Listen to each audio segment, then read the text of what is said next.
Hello everyone.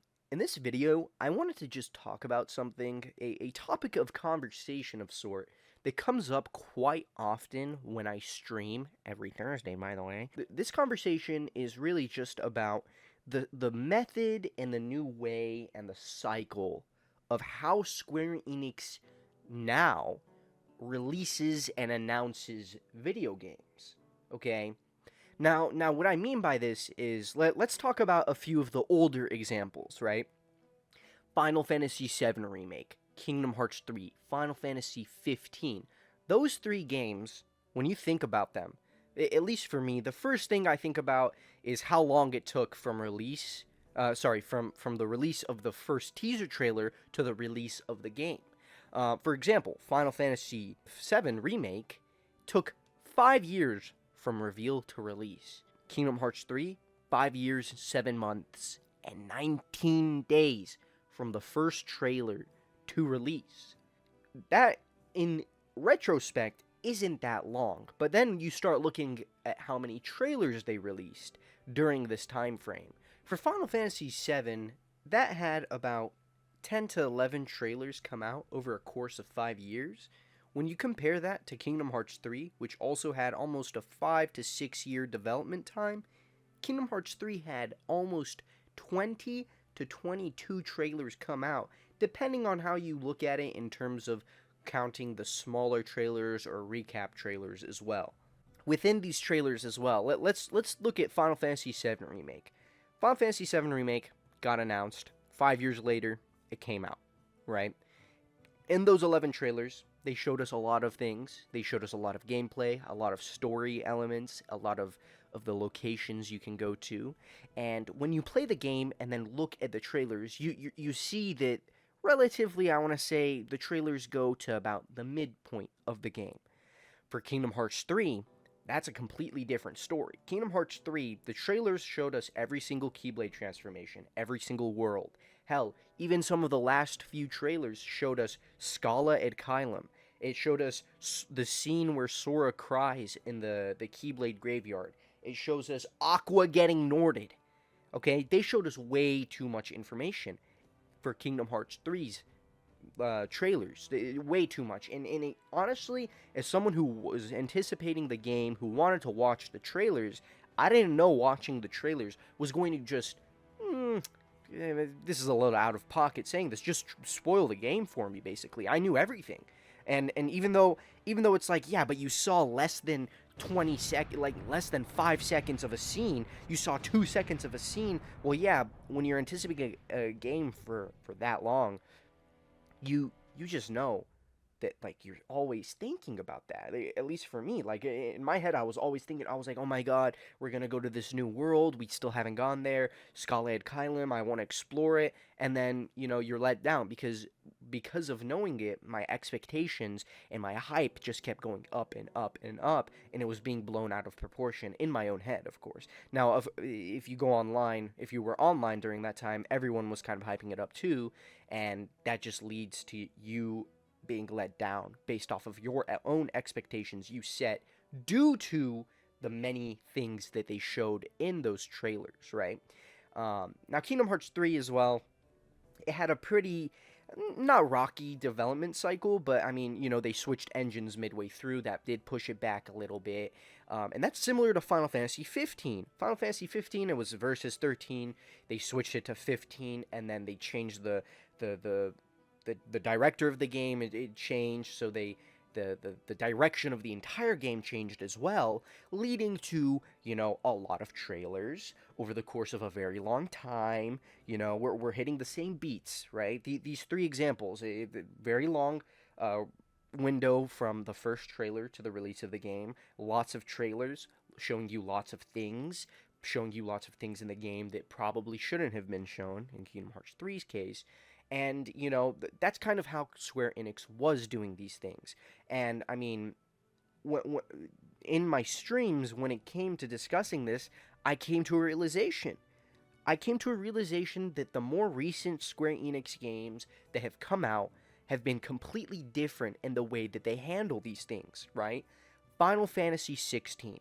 When that game was announced, it was unexpected, right? No one was really at least me, I wasn't really expecting a Final Fantasy 16. So when they announced it and released the first trailer for it, it took 3 years from that first reveal to the release of the game versus the 5 years we were looking at before, right? And in total, they released 7 trailers. That again is almost 2 trailers a year. In those trailers, however, they only showed us gameplay, a little bit of the world, and a tidbit of where the direction of the game is going. There was little to no information about the actual story, about specific boss fights, about where you're going, who you're meeting.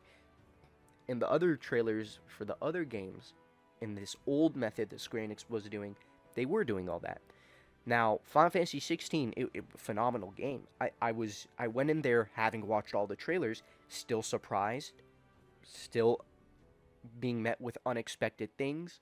I mean, hell, there were countless boss fights in Final Fantasy 16 that I had no idea even existed because the trailers didn't focus on them. And because of that, it was phenomenal. Specifically, the Rock Titan boss fight. Imagine they had shown us the Rock Titan boss fight in a trailer. Is it the Rock Titan? The Titan icon. I mean, that boss fight was phenomenal. Starting that boss fight, I mean, that's my favorite boss fight in the entire game. My favorite icon battle in the entire game. Another really good example of this new method that Square Enix is using, Final Fantasy VII Rebirth. The first trailer, from first trailer to release of the game, it only took 1 year and 8 months. That's almost 2 years, and it only had 5 trailers. Now, 5 trailers in the course of 2 years is a lot, but these trailers, I mean, this was the marketing run for the game, right? The 2 years was the entire market cycle. For all the previous examples, even Final Fantasy 16, the majority of those trailers came out in that final year, in that final year and a half to 2 years, for the final marketing push of the game. But since the runtime for that old method was so long, there was just a larger number of total trailers.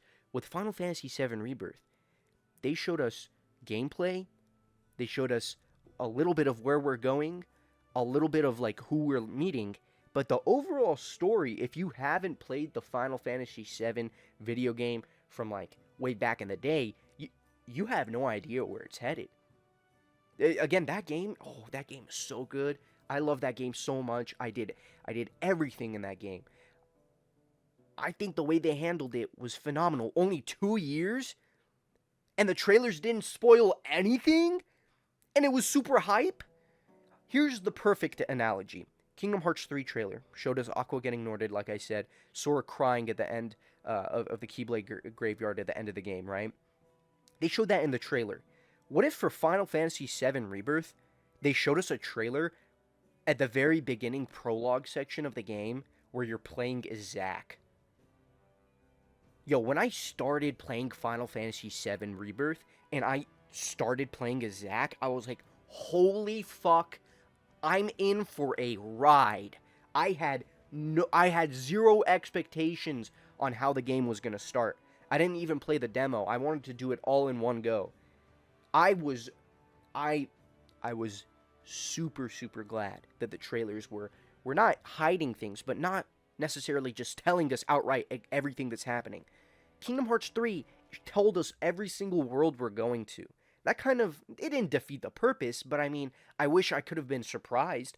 I wish that I would have been able to land in a world, right, with a unknown generic world shape, right? Until you land in the world, it doesn't tell you what world you're going to. And when I land there, I fucking saw you see the soccer ball, like in the trailer for Toy Box, and then boom, you see your toy and your Toy Story. That would have been phenomenal.